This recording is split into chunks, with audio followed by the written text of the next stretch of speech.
Good morning, good afternoon, good evening. Welcome to Creative Studio Live for yet another week. Welcome to the show. Today we are talking about whether you should learn all about theory. Should you learn about theory? Should you learn about music theory? We're going to discuss that. As usual, I'm joined by my co-host, Mr. Mike from Creative Source. Mike, how are you this week? What's been happening in the world of Creative Source this week? G'day, Peter. I'm very, very excited indeed. I'm limbering up here. It's like if I could play the Rocky music and get away with a copyright strike, I'm I'm ready. I'm ready to lay the punches because it's good fun. This show, I'm always very excited about. What have I been up to this week? I did a review on my channel, Creative Source, all about M Turbo. What's it called? M Turbo delay, which is a Melder production delay. Very, very impressive delay. 39 delay pedals units all squished into one plug-in. So that was good fun, and that's about it from me. What have you been up to in Garageland world, Peter? Garageland World has been going well this week. We have had some garage band videos, and we've had a bunch of other videos all going on in Studio Live today. I've actually still putting out a video every day. We've got lots of good things out on the channel, and I've actually forgotten all of the things that I've done. But what I did do is I put the call out to my audience here, and I said, "What do you think about theory?" So we've got some. I'm gonna interject with some of the comments that I've got here from my viewers all about whether you should learn theory. But the reason that I have that is that I don't have to do any of the hard work today because we have yet another special guest here on the show. In fact, I'm joined by Mr. Ron Ward, all the way from Ho Chi Minh City in Vietnam. Hello, Ron. How are you doing here this evening? Doing well, Pete. Good to see you. Good to see you, Mike.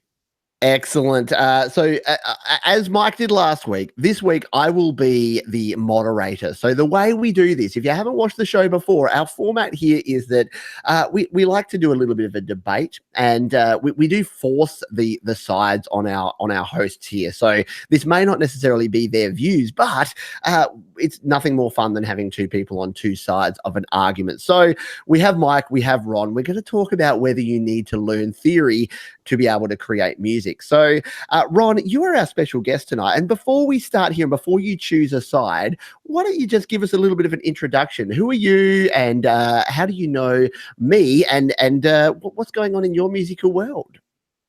I'm Ron Ward, and I am a moderator in the GarageBand Users Group Facebook group that Pete Johns is the administrator of. And I joined about a year ago, and Pete and I have worked on some musical collaborations, and so leading up to tonight, and here I am. Outstanding, and that is very cool. In fact, it was Ron's idea that we did a cover of "Handle with Care," and maybe we'll need to revisit that and put that in the links here because the old Traveling Wilburys classic. But today we are talking about theory. So, Ron, being our guest, would you like to let us know which side you would like to be on? Do you think that we need to know theory in order to create music, or do you think that we can create music without a intimate knowledge of theory? Which side are you going for? I think that you can create music without studying music theory. Oh, you gentlemen and dear viewers, and I am convinced that I will be able to make a case for that, and that my points will be unassailable. Unassailable. Using the big words already, isn't he? Using the big words. Pete, you didn't warn me that this guy was going to come in. I'm trying to be a little bit pretentious as I can, because I know people who believe in, studying music theory are usually pretentious, so I need to get in there. In for the low blows already. I need to get me some. Okay.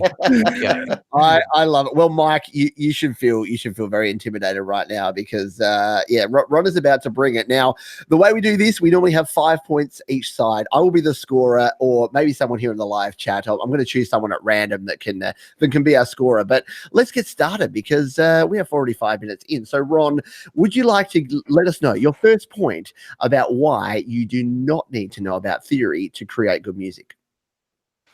Point number one, knowing music theory does not make you a better player. So I would support my argument, and I have to assume that when we're talking about yes or no on music theory, that we're talking about the formal study of theory for people who work in the kind of popular music recording field that we do. You know, so I'm not going to pose anything for classically trained musicians who are in orchestras. Of course, they're going to need to know it, but people who are making music in recording studios like we are, I think that you don't need it, because if we agree that music theory is the grammar of music, in other words, you don't necessarily know how you need to know grammar to speak, and you don't necessarily need to have music theory in order to make music or to create music. So I'm going to assume that. And so my premise that music theory doesn't make you a better player. I mean, I have some examples. Dave Grohl. I mean, everybody knows him from Nirvana to Foo Fighters. Oh yeah. Took one drum lesson and decided he didn't need, music theory in order to make great popular music of the type that you see Dave Grohl make. And I could go on with examples, of course, of famous and prolific musicians who did not know music theory. Frank Zappa, who, Brian Bigler, the famous Brian Bigler, who's in my virtual band, Saigon Slick and the Boston Bard. This is a little known fact, does not know theory, reads music completely, intuitively, and plays by ear. So that's my first point. Wow. Knowing music theory does not make you a better player. I honestly thought that Ron was going to be more competition than this. That was lame. It's well known that people like Dave Grohl and Paul McCartney, etc., say that they don't know anything about music theory, but in fact they do. But we'll get to that point later. I'm not going to divert from my first excellent point here, which is, Ron. Now there's a little bit of a story in this point, but my point here is theory is sexy. Now, this is not something you hear often, granted, but I'm going to put a story together for you guys so that you can understand where I'm coming from here. In the past, some distant past, there's two guys, they were playing in a band, both guitarists, rhythm lead guitarists. And there's these two guys, and one of them, of course, he doesn't believe in theory. They're both good players, but he doesn't believe in theory whatsoever. And let's call him Ron. We'll call that guy Ron in the story. Now, there's the other guy. He plays guitar too. A more discerning kind of chap, good looking, nice hair, nice accent. And he loved his theory. He liked his theory. And we'll call him Mike. Okay, so we've got Ron and Mike, and they play in a band together, and they do this gig, and they've got this really good song in the set. It's got the chords of C, F, and G in it, and it goes down well with the audience. Anyway, they do their gig, and they're at the after party. Hot chick comes along, and she says, "I love that song you do that everyone goes crazy for. I'd like to sing that with you guys. Could we just have a go now?" And so they do. They get their guitars out. They want to impress the chick. And she says, it's good, but it's a little bit low for me. Could we do it a couple of steps higher? So Ron is there with his guitar, and he's sort of fumbling around. Well, hang on, and he's trying some different chords out. He's hitting and missing, and meanwhile Mike is just like, yeah, because I know. Although the chords are C, F, and G, that's really just 1, 4, 5. And if I'm playing in D, for example, that's going to be D, G, A. And just like that, he can play the part for the sexy chick at the party. So 20 minutes later, Ron's on the sofa, still fiddling by himself. Mike's up in the bedroom. So that is the story. I don't know if anyone can glean anything from that story, but the point being that it's just much quicker and easier to know your stuff and to get on and do it, transpose on the fly just like that. It's a bore to sit around while you keep trying by trial and error. So there you go. Theory is actually sexy. You're going to get chicks. Yeah, I mean, yeah. Thanks for that story, Mike. But I went to a high school that was a music specialist high school. I'm revealing a bit about myself here, and let me just say that it was the theory nerds and it was the music scholars that got all of the babes. Like all of them, 100%. The sporty types, all of the cool guys, all the popular kids, they got no action. All the guys that hung out in the music room studying theory, they were getting all the action. So just so you know, yeah, I 100% agree with you. That's exactly how it works. And you like to do some scoring here. I'm going to throw it out here. We've got some folks here in the live chat. Amarasea is one of my regulars here on the channel, and he's in the live chat. So you are our official judge tonight. So congratulations, you've just been promoted. And in fact, I put this out. During the week, and not to take sides here, but Amarasea said this about this topic. He says, should you learn theory? No, I have never learned that I can create and record music. Now, whether my music would be infinitely better if I took some time to look up music theory and learn it, that's another question, which I can't currently answer. So probably. So he basically came out and said, yeah, you don't need theory, but then he questioned his own answer. So again, I've put my trust in Aramacea to be our judge tonight here. So thank you to those who are here on the live stream. We'll chat to you in a moment and towards the end, but we're only 1 point in and we're 11 minutes in here. So I'm our moderator and our timekeeper. So I'm going to keep us going here. Ron, what say you? Mike just said that you it's sexy to learn theory and you get all of the babes. What do you think about this topic? Well, he's speaking in parables and anecdotes. So, I mean, I'm not sure his point would hold up in court as just a story, man. I mean, how are you going to score that? Okay, so my point number 2 is music and recording technology has made music theory relatively obsolete. Recording technology in the hands of so many people has made music theory unnecessary. In the 18th and 19th centuries, when chamber music was, Beyonce, I mean, that was it back in those days. You needed to have music theory to play music and really to enjoy that kind of music, Baroque music and, classical music of those centuries. You needed to know something about music theory, even to listen. Yeah. But I mean, I don't see either one of you gentlemen wearing a powdered wig.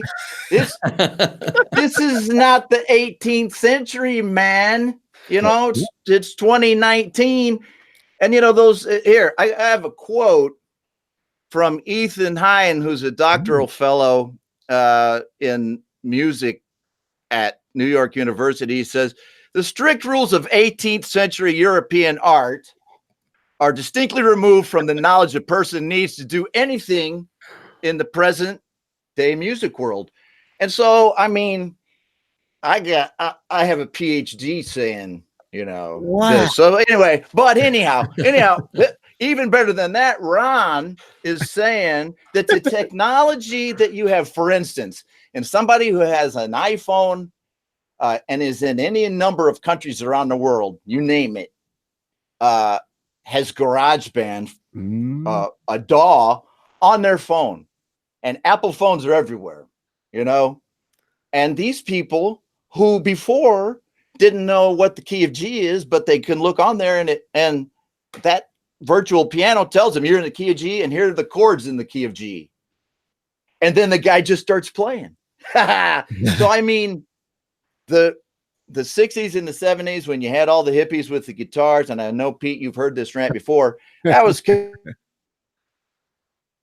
what we have today with GarageBand. Back then you had a guitar, but now you have these thousands and probably maybe millions of people with the technology in their hands every day to make music, whether they're on the train going, on a coffee break at work and what have you. So I would say that technology if it doesn't make music theory obsolete, it makes music theory much less relevant for many people, the majority of the people. This is an amazing point, and again, we take the sides of our guests because I don't want Mike to win. But Mike, what say you? What is your? I'm glad that Ron brought this up, because I have an actual counter argument prepared for this, and he's sort of fallen right into my trap here. So let's talk about the idea of new technology. Lots of people on here are going to be using GarageBand. Some of my viewers use all kinds of DAWs, etc. Now, I want to tell you another little story, but this one's a true story about a real person, and that is a nephew of mine called Chaz. Hi, Chaz. He's not watching the show, but he might watch a replay. Now, he's a good songwriter, but he doesn't know any music theory at all, and he really does write great songs from the heart, and I love his music. Now, he's got a little habit, which is he will write in the middle of a 4/4 song. He'll have a 3/4 bar in the middle of it. Okay, he'll do something like that, and it's a cool habit because it makes the music really interesting and it's sort of unexpected. But he does it without thinking about it. Now, he doesn't happen to use the DAW, but if he did jump onto a DAW and he's putting that on the grid and everything, and he thinks, "Yeah, what's going on here? Why now is my fourth beat of my bar now on a different beat of the next bar," etc. Right? Because if he doesn't know any music theory, he will not understand that what he's done, that he'll now have to set a 1 bar in his DAW to 3/4 just for one measure. Another example, say you write a little beat. That's an outstanding beat. Right, there's a little beat there. Now, what are you always going to do, or not always, but often going to do in a DAW? You're going to quantize. Well, what settings are you going to set on your quantize then? What? Let's go for 8. No, that's going to mess that beat up. 16. No, that's going to mess that beat up, because that beat I just did there was a compound time beat. There was 12 parts to it. And if you start messing around with your quantize, you're going to screw your beat up, right? 10 hours later, again, you're going to be fiddling with your thing while Mike's up in the bedroom. So it still applies that it's actually a fast track to getting results. What if you use auto pitch? Okay, lots of people think you shouldn't use auto pitch, but lots of people do use it. Now, you're going to go, okay, you whatever plugin you use is going to ask you what key is the song in. You're going to need to at least know what key you're in. And it's no good thinking, well, it's just the first chord of the song. That's the key, isn't it? That's not always the case. Sometimes a song will start off on a different chord other than the root. So all of those things and a little bit of knowledge, because music theory is not something you know all of or nothing of. You'll know some of it, right? And some people know a lot more than others. A little bit of music knowledge is actually going to help you with your DAW in understanding some of the musical settings within your sort of workstation. So, sorry, Ron, I won that one. Oh, yeah. That's an interesting point there. And as usual, after every Mike statement, I'm going to come in here with a comment from the crowd here, and I'm going to try and destroy Mike's comments at all. So Sanjay C, who's actually an excellent YouTuber, by the way. I'm a little bit chuffed that he commented on this, but Sanjay C says, when I threw music theory out the window, my songs got better. So I think that says it all. And then he says, haha, but seriously, trust your ears. So I think we should trust our ears, not our music theory. And yes, I am super biased here tonight. I'm 100% on Ron's side, in case you didn't realize that. And by the way, let's just pause for a moment here and say that I think I said it at the start, but we get Ron and Mike here, and we get our guests here to argue two sides. We'll find out at the end what they really think, because we've forced them into these bits. But Ron, you are there in Ho Chi Minh City. We would love to hear a little bit more about your story, where you're from, what you're doing musically. I believe you have an amazing collaboration with another user here. So tell us a little bit, give us the 60-second version of Ron Ward, where you're from and what you're doing right now musically. Well, I'm an American, Pete. I have lived here in Vietnam for many years, working, and recently retired, and have a musical background. Was in bands over the years here in Asia, around Asia, and decided to, now in my early retirement, spend more time with music.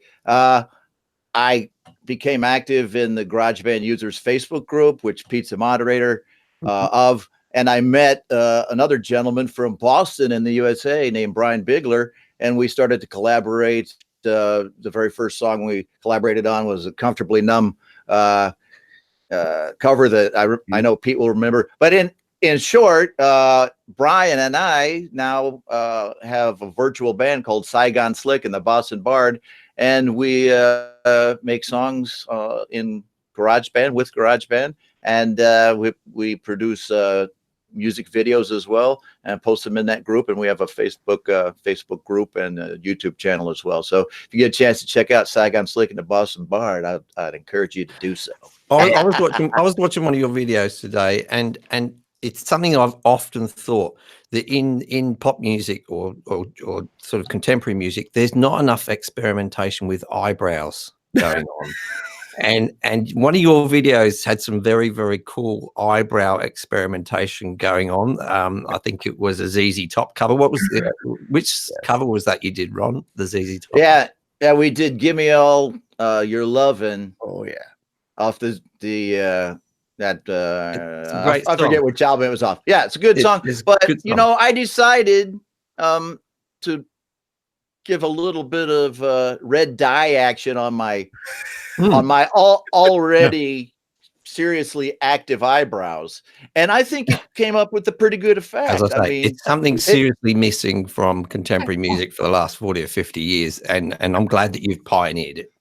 It took over that one whole scene, I thought. So that was a good thing. I'm glad you noticed that, Mike. I appreciate it. Well, as the moderator, I have to bring us back on because we are 22 minutes in and you've done 2 each. So not to rush you or anything, but you have 8 minutes to do your final 3. So you've got about 1 minute for the last 3 each. So Ron, back to you. Why do you not need theory in your music creation?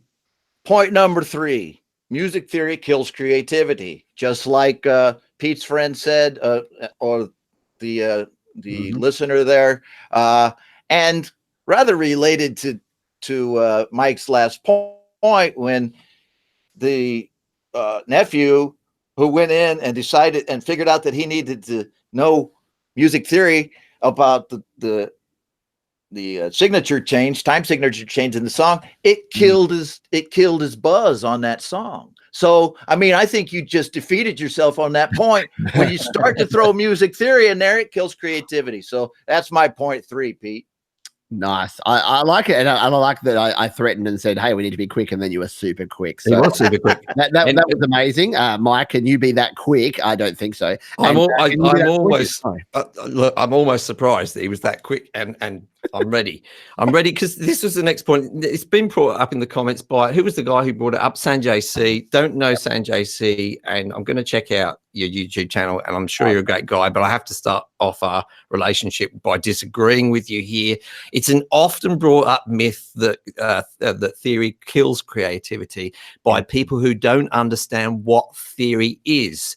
And the way I'm going to say it is this, is that theory is descriptive, not prescriptive. There's nothing in theory that tells you what to do. It describes what you've already done.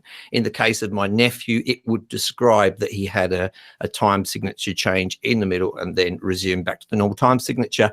But there's nothing in music theory that says you have to do a time signature change or not do a time signature change or a key change or anything. Nothing like that at all. There's this idea that there's a whole bunch of rules that you have to follow. It's just a myth which is put out there by people that don't understand music theory. There are some descriptions of what people do, and if you break those rules, if you're in C major, and what do you normally have, like an E minor chord, say from C to E minor, but in a lot of songs we change that to an E major. Creep by Radiohead, for example, they go from C to, now that is there's a way in music theory that they describe the way you break rules like that. It's called a borrowed chord. That's as quick as I can be. That's it. Yeah, sorry about that. I like it. You did a better job than me. Well, he was always going to, because in terms of speed. In terms of like making a point and making it relevant. That's a really good point, Ron. And I forgot to do the scoring. I've made Aaron Messiah our scorer anyway, so hopefully you're still here and you're going to be scoring us here. And I think Ron's got about 412,000 and Mike's got about 3. But we're all good. Sure. So we're 3 points in. We still have 5 minutes left. I am going to pause to say thank you for everyone who's here live. We haven't really talked to you. We've got Oster Alien, we've got Sunray, Rick List, we've got Aaron Messia, we've got Sound Escape, we've got Tibor Kiss, we've got a bunch of other people here. I've missed a whole heap of you, so I apologize for that. But thank you for being here. If you do get some value out of this, if you find us a bit amusing or even insightful and interesting, and it's not my fault if we're not tonight, because I'm not saying anything except for this stuff. So it's all Ron and Mike's fault. But thank you for being here. And if you're watching on the replay, leave your comments. Let us know who won. Was it Ron or Mike? You can decide. You'll get to watch the rest of it. But Ron, back to you for point number 4. Let's kick this one home with the last couple here. Okay, I'm going to keep this short. My point number 4, music theory and the study of music theory formally is a luxury for the privileged minority. Ooh. I'm telling you, come on, how many of your co-workers, all of you laborers out there, and the masses, the people, in China, in Asia, everywhere around the world that just have a phone, have the luxury of going to university and getting a master's degree in music theory. I just think that it's the 2% that is able to do that, and that's my point number 4. Ooh, I like it. The privileged few. What say you, Mike? About I just want to quickly mention that the university that most people go to for music is called YouTube these days. But anyway, we'll overpass that. I want to mention something I came up with today, in fact, and this is a music theory called I'll call it the theory of the wheel. And it involves a little person sitting at the piano. You watch children go and sit at the piano and they hit a random key. It's awesome. They just love to play with music, don't they? And after time, they hit one key and they hit another key and they go, oh, that sounds bad together. I won't do that again. And then they after some time, after maybe months, weeks, years, they build up a collection of ideas of things that work well together and don't. And they do it all through trial and error. And then they will perhaps impart that knowledge onto someone else. And that will be their music theory, things they've learned over months and years. And I call that the theory of the wheel, because they've just reinvented the wheel. They could have got all of that knowledge perhaps in one music lesson in a couple of hours. So benefit from music, the human music history, all those hundreds of years where people figured out what sounds good, what doesn't sound good, benefit from that. And you can then move ahead with your own creativity, add your own layers on top of that existing body of knowledge. And that's my 4th point. Oh, that's a solid point. And our mate Vachi over at Recording Studio 9 says, like a child that starts talking is a great start. Then we learn the language. Same with music. Start making music, but make sure you follow up and learn the basics of music theory. Yeah. So I had all of these comments here to disrepute you and discredit you here, Mike. But Vachi is got your back here. But Solar Eclipse, one of my subscribers here on the channel, has said countless songs have been written by people with no knowledge of theory. So that goes back to Ron's first point, which is that some of the best songs ever. And I don't know, do you guys know Rick Beato? Mike, I know you know Rick Beato. Ron, have you ever watched a Rick Beato video? Do you know of him, YouTuber? You ever watched him on the YouTube? What he does is he plays these songs and he's like, oh, this is what makes this song great. And he's like, so Kurt Cobain in this song, he was using an augmented fourth on this melody line on his guitar solo. And I don't think he was. I think he just smoked a lot of weed and then went, this sounds pretty cool. That's just my opinion. Anyway, we're going to go in with our final 5th point. So Ron, can you bring it home? What is your final point on You Don't Need Music Theory? Okay, I think this is going to wrap things up for the debate and tip the scales in my favor. Because, as I said, my points are all unassailable, but especially this one. Point number 5, music theory won't get you paid. Ooh. music theory will not make you money. Mm. So, I mean, I'm going to go anecdotal on this one since this is my weakest point. I'll revert to Mike's tactics here. Okay, picture Eric Clapton and Dwayne Allman in 1973 in a rented house recording Layla with, you know, John Bonham and all of these guys in there, you know, drinking freaking Jack Daniels. That wasn't an F-bomb, I'm sorry, but that's so were they thinking about music theory?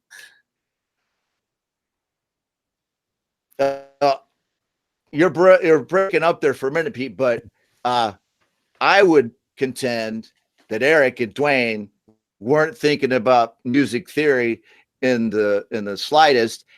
But did they get paid for that album? Oh yeah, one of the best-selling rock songs of all Western history. So my final point is, music theory won't get you paid. Oh, I like that. So Mike started with music theory will get you laid. I wasn't going to say that, Mike. But, and Ron finished with music theory won't get you paid. So, Mike, bring it on home. We've got -1 minute. So, I don't want to go into money. I mean, music, money, that's another whole debate, isn't it? I want to bring it to love here. I want to talk about love. You know, I hear a lot of people saying music is their life, music is their love. Right. Who needs money, man? I know. So Ron, have you got someone in your life that who you love? Oh, you can call them by name if you like. I don't know if Ron can hear me or not, but I assume that you've got someone in your life that you love. Possibly not me at the moment, but yeah, there's someone in your life who you love. And generally, you know, we want to know about the things that we love. We want to know about, you know, where our partner came from, what their name is. Now, maybe if it's just a one-night stand and it's a bit of lust, we don't care too much about, you know, what's behind that person. But when you love something, I think it's just a natural tendency to be inquisitive about it and understand what's behind it. So sometimes I don't understand why people would say they love music, but then say, but I don't want to know too much about it. I don't want to know anything about it. That seems like lust to me. They're in lust with music. And if they just want to be in lust with music, then they'll have some one-night stands, but perhaps contracted terrible disease. That's probably not where I was going with the point, but anyway, so yes, be in love with music, not in lust with music, is what I say. That's very deep, Mike. Yeah. I like it, and Amorosia will be the ultimate judge here, which we'll return to in a moment. But I'm going to read a comment here from Fatcon Wings, who says, you learn more by doing. The theory helps you attain a level of understanding, not a level of creativity or ability. Know your instrument. Don't spend 20 years playing violin with a cello. It's painful for everyone. He says much more, but I think that was pretty funny because don't spend 20 years playing violin with a cello. So that's all the violin players offended now, Pete. Exactly. Oh, we've offended pretty much everyone here tonight, so that's okay. That was kind of our point. So yeah, we're at the point where we're finishing up here. Aaron Messiah says Ron got 38,000 and Mike just got pipped out here by 37,500. So you lost by only 500 points in the end. I'm happy with that. I'm happy with that. That's a pretty fair effort. Now we'll finish off here by asking both of you folks, what do you really think? So Ron, you've been playing music for a long time. You're a rock and roll guy. We will link down in the description when Pete remembers to add them after for those on the replay. I don't have them there now. We'll link to you and Brian's work with the Saigon Slick and the Boston Bard. But what is your view on this? If you didn't have to pick a side, give me your final statements here about theory, yes or no.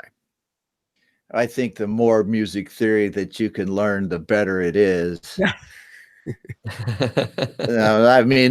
I'm not very, very well versed in it, but of course you know it. And no matter what your level is, and if you're trained more highly, that's That's great. And I think Rob was making such a good point there that his internet decided He broke the internet with his point. he broke it. He broke doing BB King and all. Oh, there he is. And all these guys, am I popping out? Yeah, little bit. That's okay. Okay, so anyway, that's what I think, and so I think we love it. But if you don't have any, I think that's more and more acceptable too. I mean, some people want to have it. So anyway, I'm kind of on both sides of it. Excellent. That's how we normally finish up. Mike, what say you? Are you such the theory snob that you seem to have come No, and ultimately, as a listener of music, I only care about music that moves me in some way, and quite a lot of the artists who I've really been into over the years are not particularly people you would identify with music theory. I enjoy a bit of it myself when I can learn bits of it here and there. I don't study it, I just try and learn as I go with it. I think it's up to you. At the end of the day, you can get good results without knowing music theory. You may get some different results by knowing some music theory as well. So that's my 2 cents. But I think Ron made some great points in that debate, and he deserved to finish 500 points ahead. I agree 100%. It was a fair fight, but like I said, we choose a judge every week. Last week it was I can't remember the name of the user, but it had a funny name.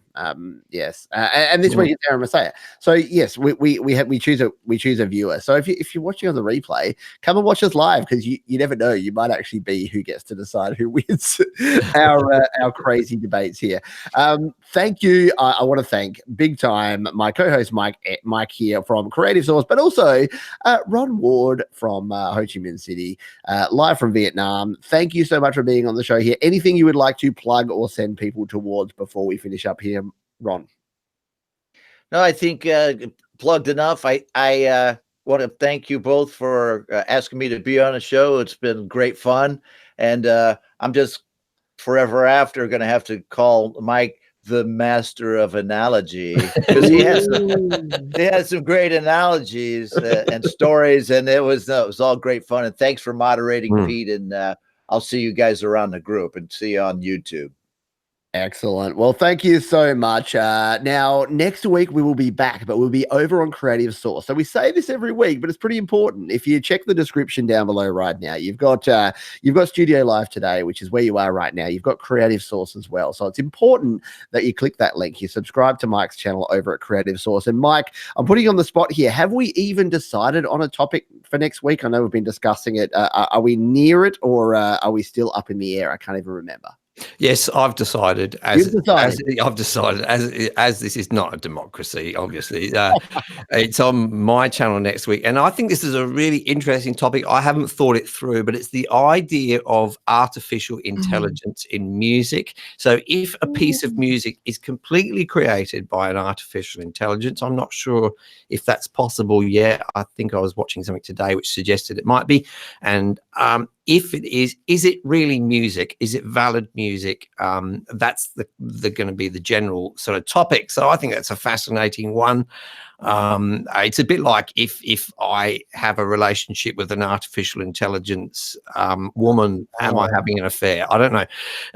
But yeah, it's that sort of idea. It's going to screw with your head. It is. And as you were halfway through that explanation, and I knew that was where you were going to end on it. So before we take our PG-13 rating any higher in this video, we're going to sign off here on behalf of my co-host, Mr. Mike from Creative Source, from Ron Ward from the Saigon Slick and the Boston Bard. We will put some links down below, and yes, please check out next week's video where we'll be back again discussing that amazing topic about robot girlfriends and whatever else Mike just said. Then we'll be back to talk about that then. Thank you for watching. We'll see you next week. Take care, folks. See you soon. Bye.